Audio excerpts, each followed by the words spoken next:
ಆತ್ಮೀಯ ಮಕ್ಕಳ ಸಾಹಿತ್ಯ ಪ್ರೇಮಿಗಳಿಗೆ ನಮಸ್ಕಾರಗಳು. ನಾನು ನಿಮ್ಮ ಶಂಕರದೇವರು ಹಿರೇಮಠ. ಮಕ್ಕಳ ಸಾಹಿತ್ಯ ಕೃತಿಗಳ ಅವಲೋಕನ ಸರಣಿ ಇವತ್ತು 44ನೇ ದಿನ ತಲುಪಿದ್ದೇವೆ. ಮೇ 1, 2026ರಂದು 44ನೇ ಸಾಹಿತ್ಯ ಕೃತಿಯ ಅವಲೋಕನವನ್ನು ಇವತ್ತು ನಾನು ಮಾಡಲಿದ್ದೇನೆ. ಶ್ರೀ ನಾಗರಾಜ್ ಎಂ ಉಡೇದವರ ಬೆರಗು ಮಕ್ಕಳ ಕಾದಂಬರಿಯ ಕೃತಿಯ ಪರಿಚಯವನ್ನ ಇವತ್ತು ನಿಮ್ಮ ಮುಂದೆ ಮಾಡಲಿದ್ದೇನೆ. ಹೆಸರೇ ಬೆರಗು. ಮಕ್ಕಳ ಸಾಹಿತ್ಯವು ಒಂದು ಬೆರಗಿನ ಸಾಹಿತ್ಯವಾಗಿದೆ.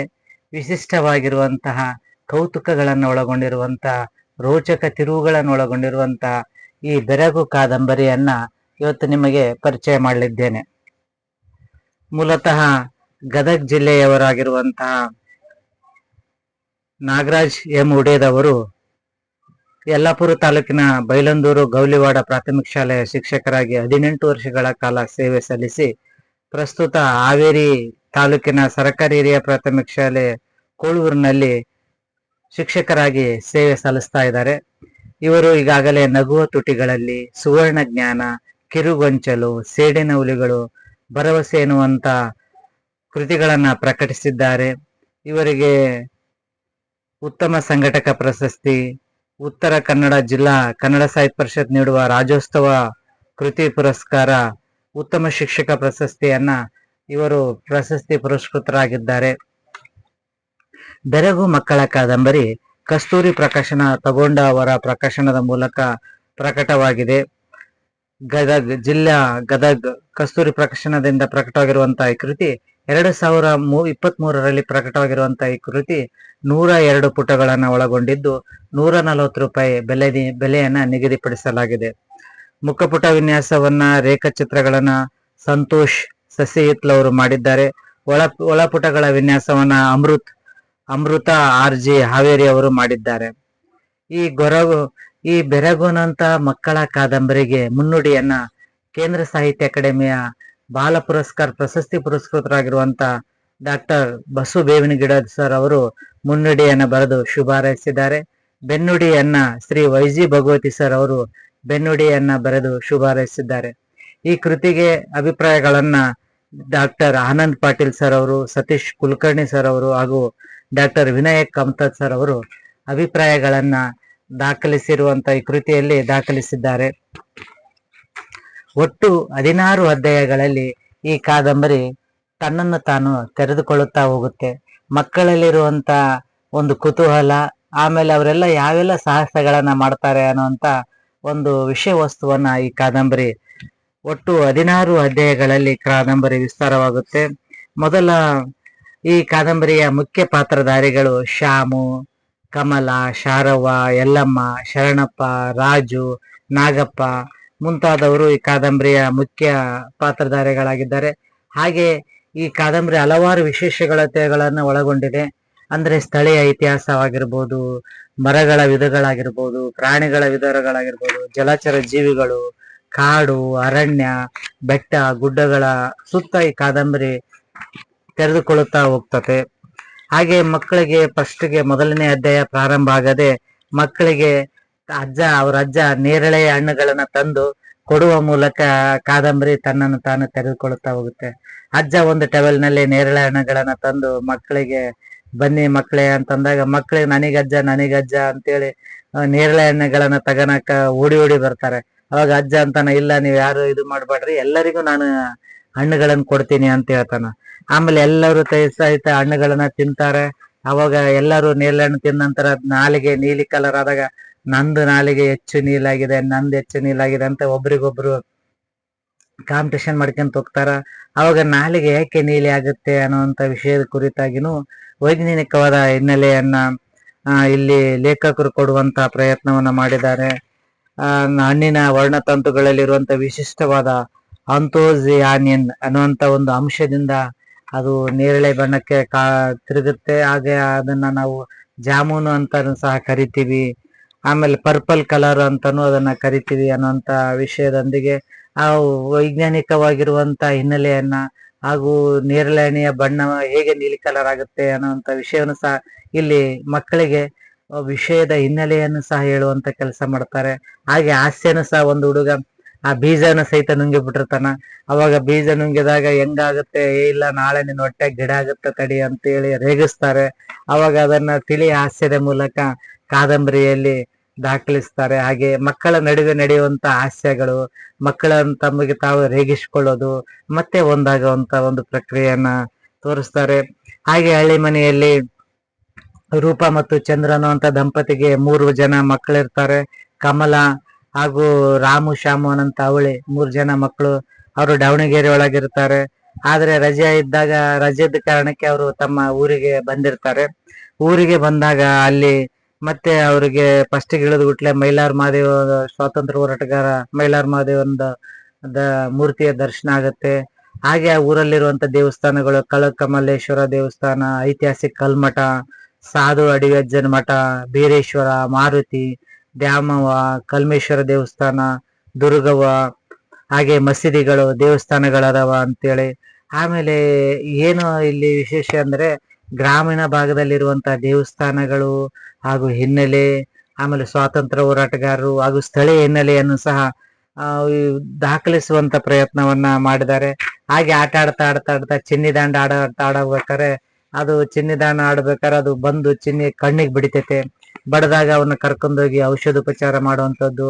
ಮಕ್ಕಳು ಆಟ ಚಿನ್ನಿಗೆ ಬಡದಾಗ ಅವ್ನು ಹೊಡೆದವನು ಸಹಿತ ಅಂಜ್ಕೊಂಡ್ಬಿಟ್ಟಿರ್ತಾನ. ಅವಾಗ ಇರ್ಲಿ ಬಾ ಮತ್ತೆ ಆಟದಾಗ ಸಾಮಾನ್ಯ ಅಂತ ಹೇಳಿ ಮತ್ತೆ ಹುಡುಗರು ಮತ್ತೆ ಕೂಡಿ ಆಡುವಂಥದ್ದು. ಸಂಜೆ ಸಮಯ ಆದಾಗ ಹಳ್ಳದ ದಂಡೆಗೆ ಹೋಗಿ ಎಲ್ಲಾ ಹುಡುಗರು ಬುತ್ತಿ ಕಟ್ಟಿಗೆಂದ ಹೋಗಿ ಅಲ್ಲಿ ರೊಟ್ಟಿ, ಸಾರು, ನುಚ್ಚು, ಅಂಬಳಿ, ಒಣ ಖಾರ ಪುಡಿ, ಮೊಸರು ಕಟ್ಟಿಕೊಂಡು ಶ್ಯಾಮು, ರಾಮು, ಕಮಲ, ಶಾರದಾ, ಪರಮೇಶ ಎಲ್ಲರೂ ಸಹಿತ ಊಟ ಮಾಡಿಕೊಂಡು ಹೋಗ್ತಾರ. ಮತ್ತೆ ಅದ್ರೊಳಗೆ ಎಲ್ಲರೂ ಸಹ ತಮ್ಮ ಸ್ವಲ್ಪ ಬುತ್ತಿ ತಗೊಂಬಂದು ಹೋಗಿ ಅಲ್ಲಿ ಊಟ ಮಾಡುವಂತ ಸನ್ನಿವೇಶ. ಆಮೇಲೆ ಮಕ್ಕಳು ಹಳ್ಳದಂಡೆಯಲ್ಲಿ ಮನೆಗಳನ್ನ ಕಟ್ಟೋದು. ಆಮೇಲೆ ಅಲ್ಲಿಯೂ ಸಹ ಲೇಖಕರು ಎಲ್ಲೆಲ್ಲಿ ಅವಕಾಶ ಇದೆ ಅಲ್ಲೆಲ್ಲ ಮಕ್ಕಳಿಗೆ ಪರಿಸರದ ಪ್ರಕೃತಿಯ ಪರಿಚಯವನ್ನ ಮಾಡುವಂತ ಕೆಲಸ ಮಾಡ್ತಾರೆ. ಹಾಗೆ ಅಲ್ಲಿ ಗಿಳಿಗಳು, ಟಿಂಬಿಬ್ಬ, ಬೈತಾಲೆ ಬಸವ, ಮೈನಾ, ಗಿಜಗಹಕ್ಕಿ, ಗುಬ್ಬಚ್ಚಿ, ಚಿಲಿಪಿಲಿ, ಹಾಗೂ ಮೀನು ಹಿಡಿಬೇಕಂತ ಬರುವಂತ ಕಿಂಗ್ ಫಿಶರ್, ಕೊಕ್ಕರೆಗಳ ಗುಂಪು, ಹೀಗೆ ಪಕ್ಷಿಗಳ ಪರಿಚಯವನ್ನು ಸಹ ಲೇಖಕರು ಇಲ್ಲಿ ಮಕ್ಕಳಿಗೆ ಮಾಡ್ತಾರೆ. ಅಂದ್ರೆ ಮಕ್ಕಳು ಕತೆಗಳನ್ನ ಕೇಳ್ತಾ ಕೇಳ್ತಾ, ಕಾದಂಬರಿ ಓದ್ತಾ ಓದ್ತಾ ಮಕ್ಕಳಿಗೆ ಪರಿಸರದಲ್ಲಿರುವಂತ ಮರಗಳ ಪರಿಚಯ, ಪಕ್ಷಿಗಳ ಪರಿಚಯ ಮಕ್ಕಳಿಗಾಗುತ್ತೆ. ಹಾಗೆ ಭೈರ ದೇವರ ಗುಡ್ಡ ಏರುವಂತ ಒಂದು ಸಾಹಸ ಮಾಡುವಂತ ವಿದ್ಯಾರ್ಥಿಗಳು, ಅಂದ್ರೆ ಅಜ್ಜ ದನಗಳನ್ನ ಕಾಯಕ ಹೋಗ್ತಿರ್ತಾನ ಭೈರದೇವರ ಬೆಟ್ಟಕ್ಕ. ಅವಾಗ ಅಜ್ಜನ್ ಜೋಡಿ ನಾವು ಬರ್ತೀವಿ ಅಂತ ಹಠ ಮಾಡಿ ಅಜ್ಜನ್ ಜೊತೆಗೆ ಹೋಗಕ್ಕ ಶ್ಯಾಮು, ರಾಮು, ಕಮಲ, ಲಕ್ಷ್ಮಿ, ಶಾರವ, ರಾಜು, ಎಲ್ಲಮ್ಮ ಎಲ್ಲರೂ ಸಹ ಅಡವಿಗೆ ಹೋಗಕ್ಕ ರೆಡಿ ಆಗ್ತಾರ. ಅವಾಗ ಹೋಗೋದು ಸುಲಭ ಅಂತೇಳಿ ಅಜ್ಜ ಹೇಳ್ತಾನ, ಹೋಗೋದು ಸುಲಭ ಅಲ್ಲ ಅಂದಾಗ, ಇಲ್ಲ ನಾವು ಬರ್ತೀವಿ ಅಂತ ಹಠ ಮಾಡ್ತಾರ. ಅವಾಗ ಅಜ್ಜ ಅವ್ರನ್ನೆಲ್ಲ ಮಕ್ಕಳನ್ನ ಕರ್ಕೊಂಡು ಅವರಿಗೆ ಊಟ ಮಾಡಕ್ಕ ಬುತ್ತಿಗಳನ್ನ ಕಟ್ಕೊಂಡು ಅವ್ರವ್ರ ತಮ್ಮ ಬ್ಯಾಗಿಗೆ ಹಾಕ್ಯಂಡು ನಡ್ಯಾಕ್ ಸ್ಟಾರ್ಟ್ ಮಾಡ್ತಾರ. ಅವಾಗ ಹೋಗತ್ನಾಗ ಅಜ್ಜ ತೋರಿಸ್ತಿರ್ತಾನ, ಪರಿಚಯ ಮಾಡ್ತಿರ್ತಾನ, ಹೊಂಗೆ ಮರ, ಮಾವಿನ ಮರ, ಬೇವಿನ ಮರ, ಪಾಚಾಳಿ ಮರ, ಹುಣಸೆ ಗಿಡ, ಅವುಗಳ ನೆರಳು, ತಂಪು, ಮರಗಳ ಮಹತ್ವ, ಈ ಕುರಿತಾಗಿ ವಿಷಯಗಳನ್ನ ಹೇಳ್ತಾ ಹೇಳ್ತಾ ಅಜ್ಜ ಮಕ್ಕಳನ್ನ ಕರ್ಕೊಂಡ್ ಹೋಗ್ತಾ ಇರ್ತಾನ. ಅವಾಗ ಹಳ್ಳ ದಾಟಬೇಕಾದ್ರೆ ಎಮ್ಮೆಗಳು ಹಳ್ಳ ದಾಟ್ತಿರ್ತಾವ. ಅವೆಲ್ಲ ಮುಳುಗಿದಾಗ ಅವು ಮೊಸಳೆಗಳ ತರ ಕಾಣ್ತಿರ್ತಾವ, ಬೆನ್ನೊಂದೇ ಕಾಣ್ತಿರುತ್ತ, ಮೊಸಳೆಗಳ ತರ ಕಾಣ್ತಿರುತ್ತೆ. ಅವಾಗ ಅವರು ಹುಡುಗರಿಗೆ ಹಳ್ಳ ದಾಟಕ್ ಆಗಲ್ಲ. ಅವಾಗ ಅಜ್ಜ ಹೇಳ್ತಾನ, ನೀರೇನ್ ಬಾಳ ಇಲ್ಲ ಬರ್ರಿ ಅಂತಾನ. ಅವಾಗ ಅಲ್ಲೇ ಇರುವಂತ ಒಂದು ಬಳ್ಳಿನ ತಗೊಂಡು ಆ ಕಡೆ ದಂಡೆಯ ಒಂದು ಗಿಡಕ್ಕೆ ಕಟ್ತಾರ, ಇನ್ನೊಂದು ತುದಿನ ಈ ಕಡೆ ದಂಡೆ ಇರುವಂತ ಗಿಡಕ್ಕೆ ಕಟ್ಟಿ ಮಕ್ಕಳು ಅದನ್ನ ಬಳ್ಳಿಯನ್ನು ಹಿಡ್ಕೊಂಡ್ ದಾಟ್ರಿ ಅಂತ ಹೇಳ್ತಾನ. ಅವಾಗ ಎಲ್ಲಾ ಹುಷಾರಿಂದ ಮಕ್ಕಳು ಹಳ್ಳದಿಂದ ಆ ಕಡೆಯಿಂದ ಈ ಕಡೆ ದಂಡೆ ದಾಟ್ತಾರೆ. ಅಲ್ಲಿ ಅವರಿಗೆ ಚೇಳುಗಳು, ಬಹಳಷ್ಟು ಚೇಳುಗಳು ಸಿಗ್ತಾವ, ನೋಡಕ್ ಸಿಗ್ತಾವ. ಅವು ಫಸ್ಟಿಗೆ ಭಯ ಪಡ್ತಾವ ಹುಡುಗರು. ಅವಾಗ ಅಜ್ಜ ಹೇಳ್ತಾನೆ, ಅದನ್ನ ಭಯ ಪಡಬಾರ್ರಿ, ಅವುಗಳ ವಾಸಸ್ಥಾನ ಇದು ಅಂತ ಹೇಳಿದಾಗ ಅವಾಗ ಹುಡುಗರಿಗೆ ನೋಡ್ತಾರ, ಅಲ್ಲಿ ಪಳ ಪಳ ಅಂತ ಒಂದೊಂದು ಶಬ್ದ ಆಗದ್ ನೋಡ್ತಾರ. ಅದು ಒಂದು ದೊಂಡೆ ಕಟ ಇರ್ತತೆ. ಅವು ಬಹಳಷ್ಟು ಜೀವಿಗಳು ಇಲ್ಲ ಅದು. ಆಮೇಲೆ ಅದು ಹೋಗ್ಬಿಡುತ್ತೆ. ಅವಾಗ ಚೇಳುಗಳು ಬಹಳಷ್ಟು ಇರ್ತಾವ. ಅವಾಗ ಚೇಳಿನ ಮಹತ್ವ ಏನು ಅಂದಾಗ, ಅದು ಚೇಳಿನ ಸ್ವಲ್ಪ ಲೈಫ್ ಸ್ಟೋರಿನ ಅಜ್ಜ ಮಕ್ಕಳಿಗೆ ಹೇಳ್ತಾನ. ಒಂದು ಚೇಳು ಒಮ್ಮೆಗೆ 15ರಿಂದ 20 ಮರಿಗಳನ್ನ ಆಗ್ತಾವ ಚೇಳು. ಆಮೇಲೆ ಹುಟ್ಟಿದಂತ ಅಷ್ಟು ಮರಿಗಳಿಗೆ ಊಟ ಇರ್ಲಾರ್ದಾಗ ಆ ಮರಿಗಳು ತಾಯಿನೇ ತಿಂತಾವ. ಆ ಮರಿಗಳಿಗೆ ಜನ್ಮ ನೀಡಕ ತಾಯಿ ತನ್ನ ಜೀವವನ್ನ ತ್ಯಾಗ ಮಾಡಿರ್ತಾಳ ಚೇಳು ಅಂತ ಹೇಳ್ತಾನ. ಅವಾಗ ಮಕ್ಕಳಿಗೆ ಬಹಳಷ್ಟು ಆಶ್ಚರ್ಯ ಆಗುತ್ತೆ. ಹೌದಲ್ಲ, ಚೇಳಿನ ಜೀವನ ಕ್ರಮ ಇಷ್ಟಿದೆ ಅಂತೇಳಿ. ಅವಾಗ ರಾಜು, ಕಮಲ, ಯಲ್ಲಪ್ಪ, ಶಾರವ್ವ ಬೆಟ್ಟದ ಮೇಲೆ ಹೋಗಕ್ ಹತ್ತತಾರ. ಅವ್ರು ದೊಡ್ಡ ವಿದ್ಯಾರ್ಥಿಗಳು ಇರ್ತಾವ, ಹತ್ತಾರ. ಅವಾಗ ಅಜ್ಜಗ್ ಸಾಕಾಗ್ತ, ನಾನು ಇಲ್ಲೇ ಇರ್ತೀನಿ, ನೀವು ಹೋಗಿ ಬರ್ರಿ ಅಂತ ಹೇಳ್ತಾನ. ಹುಡುಗರು ಮೇಲೆ ಹೋಗ್ತಾರ. ಹೋದಾಗ ಅಲ್ಲ ಕತ್ತೆ, ಕಿರುಬ ಅವೆಲ್ಲ ಬರ್ತಾವಲ್ಲ, ಅವನ್ ಹೆಂಗ ಕಾಪಾಡ್ತಾರ ಅವಲ್ಲಿಂದ ಕುರಿ ಅಂದಾಗ, ಅವುಗಳಿಂದ ಕಾಪಾಡಕ ಎಲ್ಲಾ ಕುರಿ ಮಧ್ಯೆಯಲ್ಲಿ ಒಂದು ನಾಯಿ ಇರ್ತ. ನಾಯಿ ಹುಲಿಗಿಂತ ಬಲಶಾಲಿ ಇರ್ತ. ಅದು ನಾಯಿ ಇದ್ದಾಗ ಅವು ಯಾವ ಬರಕ ಬಿಡೋದಿಲ್ಲ ಅಂತೇಳಿ ಹೇಳುವಂತ ಒಂದು ಸನ್ನಿವೇಶ. ಆಮೇಲೆ ಹುಷಾರಿಂದ ಜಾಗರೂಕತೆಯಿಂದ ಗುಡ್ಡ ಹತ್ತಿ ಹುಡುಗರು ಗುಡ್ಡದಿಂದ ಇಳಿತಾರ. ಅಲ್ಲಿ ನವಿಲುಗಳು, ತಂಪಾದ ಹೊಂಡ ಇವುಗಳನ್ನ ನೋಡಿ, ಪ್ರಕೃತಿಯನ್ನ ನೋಡಿ ವಿಸ್ಮಯದಿಂದ ಮಕ್ಕಳು ಬಹಳ ಖುಷಿ ಆಗ್ತಾರ. ಅಂದ್ರೆ ಇಲ್ಲಿ ಚಾರಣದ ಜೊತೆಗೆ ಮಕ್ಕಳಿಗೆ ಪ್ರಕೃತಿಯ ವಿಶೇಷ ದರ್ಶನ ಆಗುತ್ತೆ. ಹಾಗೆ ನರವೀರ ಕೇಸರಿ ಮೈಲಾರ ಮಹದೇವಪ್ಪ, ನಮಗೆ ರಾಷ್ಟ್ರದ ಇತಿಹಾಸ ಎಷ್ಟು ಮುಖ್ಯವೋ, ಅಂತಾರಾಷ್ಟ್ರೀಯ ಇತಿಹಾಸ ಎಷ್ಟು ಮುಖ್ಯವೋ, ರಾಜ್ಯದ ಇತಿಹಾಸ ಎಷ್ಟು ಮುಖ್ಯವೋ, ಸ್ಥಳೀಯ ಪರಿಸರದ ಇತಿಹಾಸ ಸಹಿತ ಅಷ್ಟೇ ಮುಖ್ಯವಾಗ್ತದೆ. ಪ್ರಾಂತೀಯವಾಗಿರುವಂತ ಹೋರಾಟಗಾರರ ಮಹತ್ವವನ್ನ ಹಾಗೂ ಅವರ ಹಿನ್ನೆಲೆಯನ್ನ ನಾವು ತಿಳಿದುಕೊಳ್ಳಬೇಕು. ಇಲ್ಲಿಯೂ ಸಹ ಮೈಲಾರ ಮಹದೇವಪ್ಪನ ಚರಿತ್ರೆಯನ್ನ, ಮಹಾತ್ಮನ್ನ ಇಲ್ಲಿ ನಾವು ಹೇಳ್ತೀವಿ. ಅವ್ರ ಜಯಂತಿ ಬರುತ್ತಾ, ಜಯಂತಿ ಬಂದಾಗ ರಾತ್ರಿ ಮಾರ್ಚ್ 31 ರಾತ್ರಿ 9 ಗಂಟೆಗೆ ಎಲ್ಲರೂ ಮೈಲಾರಪ್ಪ ಮಹಾದೇವರ ಮೂರ್ತಿಯನ್ನ ಚೆನ್ನಾಗಿ ತೊಳೆದು ಸುತ್ತಲೂ ರಂಗೋಲಿಯನ್ನ ಹಾಕಿ ತಳಿರು ತೋರಣಗಳನ್ನ ಕಟ್ಟಿ ಶೃಂಗರಿಸ್ತಾರೆ. ಅವಾಗ ಮಕ್ಕಳಿಗೆ ಮೈಲಾರ ಮಹದೇವ ಸ್ವಾತಂತ್ರ್ಯ ಹೋರಾಟಗಾರರ ಕುರಿತಾಗಿರುವಂತ ಚರಿತ್ರೆನ ಸ್ಟೋರಿ ಹೇಳ್ತಾರೆ. ಸ್ವಾತಂತ್ರ್ಯ ಹೋರಾಟ 1942ರಲ್ಲಿ ಮಹಾತ್ಮ ಗಾಂಧೀಜಿಯವರು ಬ್ರಿಟಿಷರೇ ಭಾರತ ಬಿಟ್ಟು ತೊಳಗಿ ಅನ್ನುವಂತ ಘೋಷಣೆ ಕೊಟ್ಟಾಗ ವಿವಿಧ ರಾಜ್ಯಗಳಿಂದ ಮಹಾತ್ಮ ಗಾಂಧಿಯವರ ಜೊತೆಗೆ ಹೋರಾಟಕ್ಕೆ ಬೆಂಬಲಿಸ್ತಾರೆ. ಅವಾಗ ಮೈಲಾರ ಮಹದೇವಪ್ಪರ ಹೋರಾಟದಲ್ಲಿ, ಅಹಿಂಸಾತ್ಮಕ ಹೋರಾಟದಲ್ಲಿ ಭಾಗವಹಿಸಿರ್ತಾರೆ. ಗಾಂಧೀಜಿ ಆಶಯವಂತೆ ಇವರು ಸಹ ಹೋರಾಟ ಮಾಡ್ತಾರ. ಅವ್ರ ಜೋಡಿ ಬಹಳಷ್ಟು ಗುಂಪಿತ್ತು. ನಾಗರ ಮಡುವಿನ ಮುದುಕಪ್ಪ ಅಡಪದ್, ಹೆಬ್ಬಾಳದ ಹಾಲಪ್ಪ ಉಡ್ಚನ್ನವರು ಹಾಗೂ ಮುದುಕಪ್ಪ ಅಡಪದ್, ತಿರುಕಪ್ಪ ಮಡಿವಾಳರು ಇವರೆಲ್ಲರೂ ಸಹ ಬ್ರಿಟಿಷರಿಗೆ ಸಿಂಹ ಸ್ವಪ್ನರಾಗಿರ್ತಾರೆ. ಆದರೆ ಏಪ್ರಿಲ್ 1, 1943ರಾಗ ಅವತ್ತಿನ ದಿನ ಬ್ರಿಟಿಷರ ಗುಂಡೇಟಿಗೆ ಬಲಿಯಾಗಿ ವೀರ ಮರಣವನ್ನು ಒಪ್ಪಿದಂತ ಮೈಲಾರ ಮಹದೇವಪ್ಪ ಅವರ ಸ್ಮರಣೆಗಾಗಿ ಆ ಊರಿನ ಜನ ಸ್ವಾತಂತ್ರ್ಯ ಸಿಕ್ಕ ನಂತರ ಅವರ ಒಂದು ಮೂರ್ತಿಯನ್ನ ಪ್ರತಿಷ್ಠಾಪಿಸಿ ಪ್ರತಿ ವರ್ಷ ಅವರ ಜನ್ಮದಿನವನ್ನ, ಹುತಾತ್ಮರಾಗಿರೋ ದಿನದಂದು ಅವರಿಗೆ ಹಾರ ಹಾಕಿ ಸಂಭ್ರಮಿಸಿ ಅವರ ತ್ಯಾಗವನ್ನ, ಬಲಿದಾನವನ್ನ ಮಾಡ್ತಾರ ಅನ್ನೋಂತ ಒಂದು ಸ್ಟೋರಿನ ಮಕ್ಕಳಿಗೆ ಹೇಳ್ತಾರ. ಅವಾಗ ಮಕ್ಕಳಿಗೆ ಒಂದು ಹೆಮ್ಮೆ ಆಗುತ್ತಾ, ಓಹೋ, ಸ್ವಾತಂತ್ರ್ಯ ಹೋರಾಟಗಾರರು ಎಷ್ಟೆಲ್ಲ ತ್ಯಾಗ ಮಾಡಿ ಬಲಿದಾನ ಮಾಡಿದ್ದಾರೆ ಅನ್ನೋಂಥ ಅರಿವು ಮಕ್ಕಳಿಗಾಗಿ ಮಕ್ಕಳಿಗೂ ಸಹ ಒಂದು ಹೆಮ್ಮೆ ಆಗುತ್ತೆ. ನಂತರ ಶ್ಯಾಮಿಗೆ ಮುದ್ದು ಕರು ಅಂದ್ರೆ ತುಂಬಾ ಇಷ್ಟ. ಅವಾಗ ಶ್ಯಾಮನ ಮನ್ಯಾಗ ಅವತ್ತು ಆಕಳ ಮರಿ ಹಾಕುವಂತ ಒಂದು ಸಂದರ್ಭ ಇರ್ತ. ಶ್ಯಾಮಿಗೆ ಎಷ್ಟು ಆಟಕ್ಕೆ ಕರೆದ್ರು, ಗೆಳೆಯರು ಎಷ್ಟು ಆಟಕ್ಕೆ ಕರೆದ್ರು ಅವ್ನು ಹೋಗೋದಿಲ್ಲ. ಇಲ್ಲ, ನಾನು ಕರು ಬರ್ತಿರತ್, ನಮ್ಮ ಮನೆ ಕರು ನೋಡ್ಕೊಂತಿರ್ತಂತ ಅಲ್ಲೇ ಸುತ್ತ ಆಟ ಆಡ್ಕೊಂತ ಇರ್ತಾನ. ಕರು ಹಾಕಿದಾಗ ಅವನಿಗೆ ಒಂದ್ ನಮೂನಿ ರೋಮಾಂಚನ ಆಗುತ್ತೆ. ಸಣ್ಣ ಕರುನ ನೋಡಿ, ಸಣ್ಣ ಕಣ್ಣುಗಳಿರುವಂತ ನುಣುಪಾದ ಚರ್ಮವನ್ನು ಹೊಂದಿರುವಂತ ಕರನ್ನು ನೋಡಿ ಖುಷಿ ಆಗ್ತಾನ. ನಂತರ 3 ದಿನಗಳ ಕಾಲ ಅವ್ರ ಮನೆಗ ಗಿಣ್ಣು ಸಿಗುತ್ತೆ. ಅವಾಗ ಸ್ನೇಹಿತರೆಲ್ಲರೂ ಸಹ ಬಂದು ಗಿಣ್ಣನ್ನ ತಿಂದು ಖುಷಿ ಪಡ್ತಾರೆ. ಹಾಗೆ ಒಂದಿನ ಮಕ್ಕಳಿಗೆ ಆ ಊರಲ್ಲಿ ಒಂದು ಊರುಗಳ ಸ್ಪರ್ಧೆ ಇರುತ್ತ. ಎಲ್ಲ ಊರುಗಳ ಸ್ಪರ್ಧೆದಾಗ ಬೇರೆ ಬೇರೆ ಊರಿನಿಂದ ಊರುಗಳು ಬಂದಿರ್ತಾವ. ಆ ಊರುಗಳಿಗೆ ಒಂದೊಂದು ಹೆಸರಿಟ್ಟಿರ್ತಾರ. ಚಾಮುಂಡಿ ಎಕ್ಸ್ಪ್ರೆಸ್, ಕೋಳೂರಿನ ಅರ್ಜುನ, ಕರ್ಜರಿಗೆ ಓಮು, ಬ್ಯಾಡಗಿ ಸೌಕಾರ, ಕೋಳೂರಿನ ಭೀಮ ಸರ್ಕಾರ ಮುಂತಾದ ಹೆಸರಿಟ್ಟು ಊರುಗಳು ಸ್ಪರ್ಧೆಗೆ ಬಂದಿರ್ತಾವ ಊರಿಗೆ. ಆಗ ಈ ಊರಿನ ಮಕ್ಕಳು ಏನ್ ಮಾಡ್ತಾರ, ನಾವು ಒಂದು ಸ್ಪರ್ಧೆ ಮಾಡಮ್ಮ, ಸ್ಪರ್ಧೆಗೆ ಭಾಗವಹಿಸಮ್ಮಂತ ಇವರು ತಮ್ಮೂರಲ್ಲಿರುವಂತ ಒಂದು ಊರಿಗೆ ಶೃಂಗಾರ ಮಾಡಿ ಆ ಊರಿಗೆ ಅನ್ನದಾತ ಅಂತೇಳಿ ಹೆಸರಿಡ್ತಾರ. ಅವಾಗ ಅನ್ನದಾತನ ಹೆಸರನ್ನ ಊರಿನ ಕರ್ಕೊಂಬಂದು ಲಿಸ್ಟ್ನಾಗ ಸ್ಪರ್ಧೆಗೆ ಭಾಗವಹಿಸ್ತಾರ. ಅವಾಗ ಎಲ್ಲರೂ ಸಹ ಈ ನಮ್ಮ ಬೆನ್ನೆಲುಬಾಗಿರುವಂತ ರೈತನ ಹೆಸರನ್ನ ಅನ್ನದಾತ ಎಕ್ಸ್ಪ್ರೆಸ್ ಅಂತೇಳಿ ಊರಿ ಸ್ಪರ್ಧೆಯಲ್ಲಿ ಭಾಗವಹಿಸಿದಾಗ ಈ ಊರಿ ಆಶ್ಚರ್ಯ ರೀತಿಯಲ್ಲಿ ವೇಗವಾಗಿ ಓಡಿ ಎಲ್ಲವನ್ನ ಊರುಗಳನ್ನಿಂದಾಗಿಸಿ ಇದು ಪ್ರಥಮ ಸ್ಥಾನವನ್ನ ಜೈಗಳಿಸ್ತಾ. ಅವಾಗ ಅನ್ನದಾತನಿಗೆ ಜೈ, ಅನ್ನದಾತನಿಗೆ ಜೈ ಅಂತೇಳಿ ಇದರ ಮಹಿಮೆಯನ್ನ, ಇದರ ವರ್ಣನೆಯನ್ನ ಮಾಡ್ತಾರೆ. ಹಾಗೆ ಹಳ್ಳ ಬಾವಿಗಳ ಸುತ್ತ ಅನ್ನುವಂಥದ್ದು. ಬೇಸಿಗೆ ರಜೆ ಇರೋದ್ರಿಂದ ನೀರನ್ನ ವಿವಿಧ ಬಾವಿಗಳಿರ್ತವೆ. ಅಂದ್ರೆ ರಿಂಗ್ ಹಾಕಿರುವಂತ ಬಾವಿ, ಕಲ್ಲಿನ ಬಾವಿ, ಅವುಗಳಲ್ಲಿ ಮಕ್ಕಳು ಆಟ ಆಡ್ತಾರೆ. ಒಂದ್ಸಲ ಆಟ ಆಡ್ಬೇಕಾರೆ, ಜಂಪ್ ಮಾಡ್ಬೇಕಾರೆ ಅವನು ಮೇಲಿಂದ ಹಂಗೆ ಆಯ ತಪ್ಪಿ ಬಿದ್ದು ಬಿಡ್ತಾನ. ಆದ್ರೆ ಆ ಗಾಯಗಳೇನು ಆಗೋದಿಲ್ಲ. ಆದ್ರೆ ಅವಾಗ ಅವರು ಬಾವಿಯ ಒಡೆ ಹೇಳ್ತಾನ, ಬಹಳ ಮುಂಜಾಗ್ರತೆಯಿಂದ ಆಡ್ಬೇಕು, ಏನಾರ ಆಯ ತಪ್ಪಿ ಬಿದ್ದರೆ ಕಲ್ಲಿಗೆ ನಿಮ್ ತಲೆ ಬಡ್ದು ನೀವು ಸತ್ತೇ ಹೋಗ್ಬಿಡ್ತೀರಿ, ಗಾಯಗಳಾಗುತ್ತೆ ಅಂದಾಗ ಮಕ್ಕಳು ಹೌದು ನಾವು ಹುಷಾರಿಂದ ಎಚ್ಚರಿಕೆಯಿಂದ ಆಡ್ಬೇಕು ಅನ್ನುವಂತ ವಿಷಯವನ್ನು ಸಹ, ನಾವು ಬರೀ ಈಜಾಡೋದು ಮುಖ್ಯ ಅಲ್ಲ, ನಾವು ಎಚ್ಚರಿಕೆಯಿಂದ ಈಜಾಡ್ಬೇಕು, ಮುಂಜಾಗ್ರತೆಯಿಂದ ಈಜಾಡ್ಬೇಕು ಅನ್ನುವಂತ ವಿಷಯವನ್ನು ಸಹ ಪ್ರಸ್ತಾಪಿಸಿದ್ದಾರೆ. ಆಮೇಲೆ ಬೇಸಿಗೆ ರಜೆ ಇದ್ದಾಗ ಹೊಲದಾಗ ನುಣುಪಾದಂತ ಕಲ್ಲುಗಳನ್ನ ಆರಿಸೋದು, ಆಮೇಲೆ ಕಟ್ಟಿಗೆಗಳನ್ನ ಆರಿಸೋದು, ಅಜ್ಜನಿಗೆ ಸಹಾಯ ಮಾಡುವಂಥದ್ದು ಮಾಡ್ತಿರ್ತಾರೆ. ಹಾಗೆ ಒಂದ್ಸಲ ಕೋತಿ ರಸ್ತೆಯನ್ನ ದಾಟ್ತಿರ್ಬೇಕಾರೆ, ಮರದಿಂದ ಮರಕ್ಕೆ ದಾಟ್ಬೇಕಾದ್ರೆ ಕೆಳಗೆ ರಸ್ತೆಯನ್ನು ಬಂದ್ಬಿಟ್ಟಿರ್ತಾನ. ಅವನು ಲಾರಿಯವನು ನೋಡ್ಲಾರ್ದ ಹಂಗೆ ಹೊಡ್ಕೊಂಡು ಹೋಗ್ಬಿಟ್ಟಿರ್ತಾನ. ಅವಾಗ ಕೋತಿಗೆ ಮಂಗ್ಯಾಗ ಕಾಲಿಗೆ ಏಟಾಗತ್ತ. ಅವಾಗ ಆ ಮಂಗ್ಯಗೆ ಒಂದು ಚಿಕಿತ್ಸೆಯನ್ನ ಕೊಟ್ಟು ಆ ಮಂಗ್ಯನ ಕಾಲಿಗೆ ಪೆಟ್ಟಾಗಿರುವಂತದಕ್ಕೆ ಚಿಕಿತ್ಸೆ ಕೊಟ್ಟು ಅದನ್ನ ಕಳಿಸ್ತಾರ.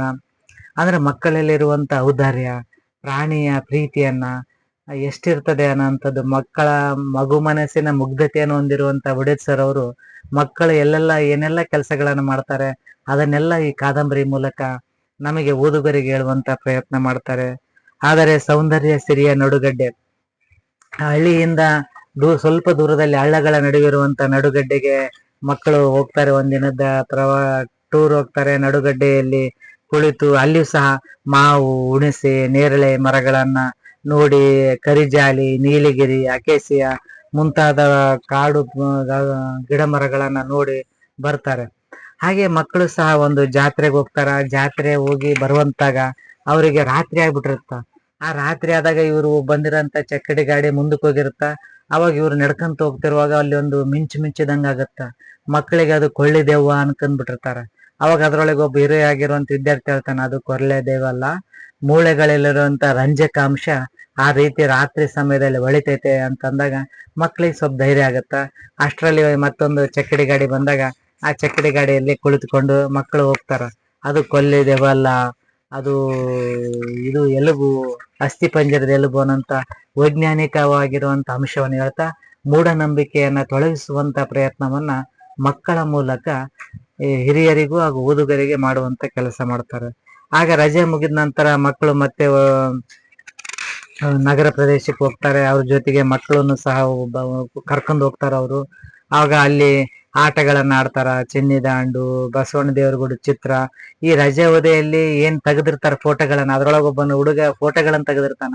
ಆ ಫೋಟೋಗಳ ಛಾಯಾಚಿತ್ರ ಪ್ರದರ್ಶನವನ್ನು ಸಹ ಅಲ್ಲಿ ಮಾಡ್ತಾರ. ಛಾಯಾಚಿತ್ರಗಳ ಪ್ರದರ್ಶನಕ್ಕೆ ಉತ್ತಮವಾದ ಒಂದು ಪ್ರೋತ್ಸಾಹ, ಹೊಗಳಿಕೆ ಮಾತುಗಳು ಬರುತ್ತೆ. ಯಾಕಂದ್ರೆ ಅಲ್ಲಿ ಅದ್ರೊಳಗ ಮಕ್ಕಳು ಬಾವಿಯಲ್ಲಿ ಆಟ ಆಡಿದ್ದು, ನಡುಗಡ್ಡೆಗೆ ಹೋಗಿದ್ದು, ಅದೇ ರೀತಿ ಬೆಟ್ಟಕ್ಕೆ ಹೋಗಿದ್ದು, ಈ ಎಲ್ಲ ಅಂಶಗಳ ಕುರಿತಾದಂತ ಛಾಯಾಚಿತ್ರಗಳನ್ನು ನೋಡಿ ಮಕ್ಕಳಿಗೆ ಒಂದು ಮುಗ್ಧತೆಯನ್ನ ನೋಡಿ, ಅಲ್ಲಿರುವಂತ ಪ್ರದೇಶದಿಂದ ವೀಕ್ಷಕರು ಬಂದಿರ್ತಾರೆ, ಅವ್ರಿಗೆಲ್ಲ ಖುಷಿ ಆಗುತ್ತೆ.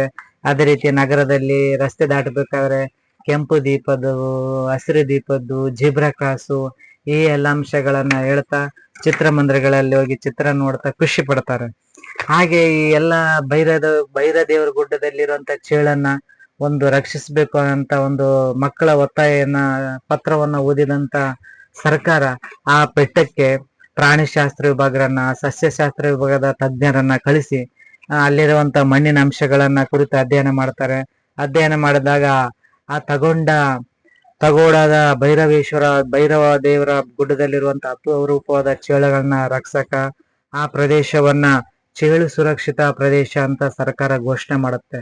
ಆಗ ಎಲ್ಲರಿಗೂ ಇವರಿಗೆ ಮೊದಲು ಕೃತಜ್ಞತೆಯನ್ನು ಸಲ್ಲಿಸಿ ಈ ಮಕ್ಕಳು ಮಾಡಿರುವಂತ ಒಂದು ಪ್ರಯತ್ನದಿಂದ ಚೇಳಿನ ಸಂತತಿಯನ್ನು ಉಳಿಯೋದಕ್ಕೆ ಕಾರಣ ಆಗ್ತಾರೆ.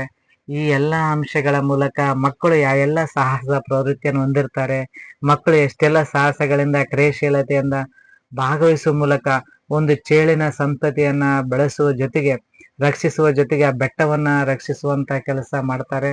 ಈ ಎಲ್ಲ ಅಂಶಗಳನ್ನ ಈ ಬೆರಗು ಕಾದಂಬರಿಯನ್ನ ಒಳಗೊಂಡಿದೆ. ಈ ಬೆರಗು ಕಾದಂಬರಿಯನ್ನ ಮಕ್ಕಳಿಗೆ ಇಷ್ಟವಾಗುವ ರೀತಿ ಸುಲಲಿತವಾಗಿ ಸರಳ ಭಾಷೆಯಲ್ಲಿ ಸುಂದರವಾಗಿ ರಚಿಸಿರುವಂತ ನಾಗರಾಜ್ ಎಂ ಒಡೆದ್ ಸರ್ ಅವರಿಗೆ ಧನ್ಯವಾದಗಳನ್ನು ಹೇಳ್ತಾ, ಇವತ್ತಿನ ದಿನ ಮಕ್ಕಳ ಸಾಹಿತ್ಯ ಕೃತಿಗಳ ಓದು, ಮಕ್ಕಳಿಗೆ ವಿಶೇಷ ಸಂದರ್ಭದಲ್ಲಿ ಮಕ್ಕಳ ಸಾಹಿತ್ಯ ಕೃತಿಗಳನ್ನು ಅವರಿಗೆ ಕೊಟ್ಟು ಓದಿಸುವಂತ ಕೆಲಸವನ್ನ ನಾವೆಲ್ಲರೂ ಮಾಡಬೇಕು. ಹಾಗೆ ಮಕ್ಕಳ ಸಾಹಿತ್ಯ ಕೃತಿಗಳನ್ನ ವಿಶೇಷ ಸಂದರ್ಭದಲ್ಲಿ ಅವರಿಗೆ ಕೊಟ್ಟು ಅವರಿಂದ ಮಕ್ಕಳ ಓದುವ ಸಾಹಿತ್ಯ ಸಂಸ್ಕೃತಿಯನ್ನು ಉಳಿಸುವ ಕೆಲಸ ನಾವೆಲ್ಲರೂ ಮಾಡಬೇಕು ಅಂತ ಹೇಳ್ತಾ, ಇವತ್ತಿನ ದಿನ ಪುಸ್ತಕ ಓದುವ ಅವಲೋಕನ 44ನೆಯ ಕೃತಿಯ ಪರಿಚಯವನ್ನ ಈ ಕೃತಿಯೊಂದಿಗೆ ಮುಗಿಸ್ತಾ ಇದ್ದೇನೆ. ನಾಳೆ ಮತ್ತೊಂದು ಕೃತಿಯೊಂದಿಗೆ ನಿಮ್ಮ ಮುಂದೆ ಹಾಜರಾಗ್ತಾ ಇದ್ದೇನೆ. ಧನ್ಯವಾದಗಳು.